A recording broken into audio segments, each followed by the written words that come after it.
In Thailand, a military-backed government is battling young protesters who want a proper democracy.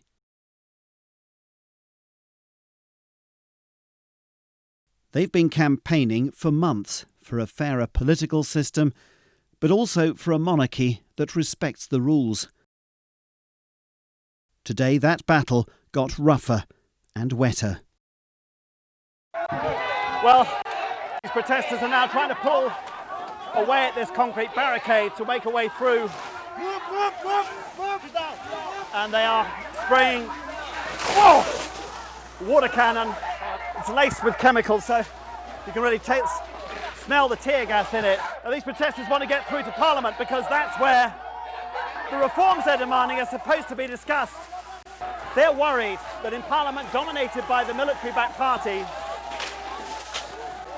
their reforms are just going to be swept aside. That's why they're staying put. And you can see how determined they are. For a moment, they vanished in clouds of tear gas.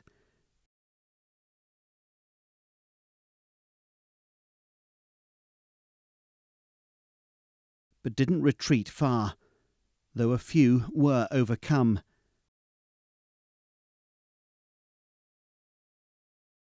They've shattered a taboo against even talking about the monarchy.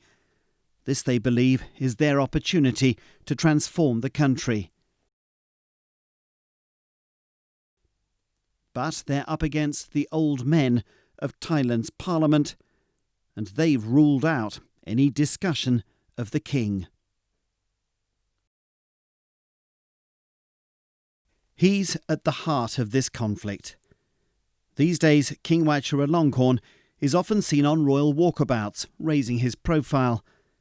But he spent most of this year at a luxury hotel in Germany and has been accused of accumulating excessive wealth and power.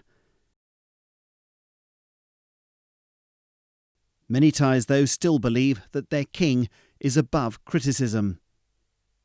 Yellow-shirted loyalists came out to confront the protesters and to insist that Thailand must stay as it is. Well, it's all over for today, but the protesters are promising to come back again, as they have for the past 4 to 5 months, in asking for a monarchy that's accountable and a military that stays out of politics. They believe they're making reasonable demands, but they're up against a state which doesn't even believe these things can be discussed. The gap between both sides is yawning and not getting any closer. Jonathan Head, BBC News, Bangkok.